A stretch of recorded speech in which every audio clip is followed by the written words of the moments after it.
నేను పునుగులు ఇడ్లీ పిండితో, దోశ పిండి విత్ మైదాతోటి మిగిలితే ఫర్మెంటేషన్ అయిన తర్వాత వేసుకోవచ్చు.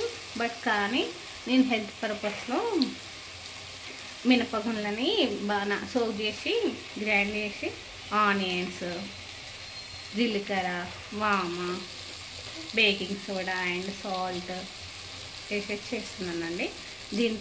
దాంట్లో పాటు అవి వేస్తే టేస్టీ ఉంటుంది, మినపగుండతో వేస్తే కూడా చాలా టేస్టీ ఉంటుందండి.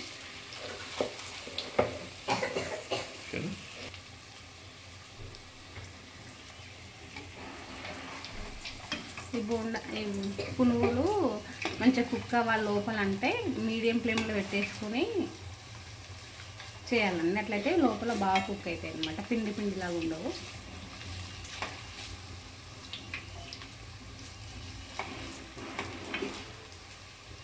ఈ పునుగులు గోల్డెన్ కలర్లోకి వచ్చేంత వరకు నూనెలో బాగా కుకింగ్ చేయాలండి.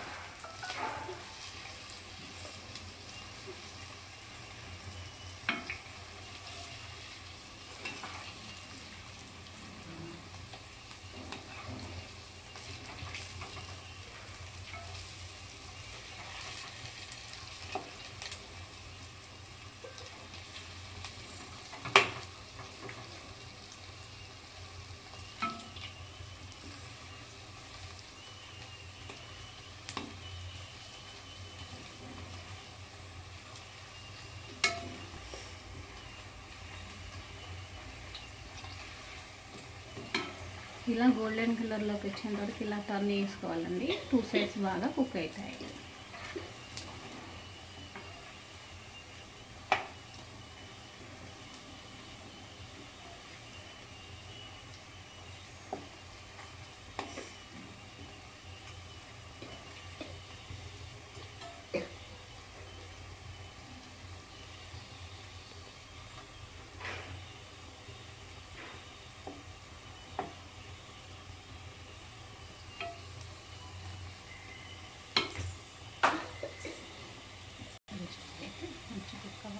పాస్ కొట్టేసాయి ఎక్కువ, ఇంకా కొద్దిగా ఎంతో టేస్టీకరమైన మినపగుండతో వేసుకున్న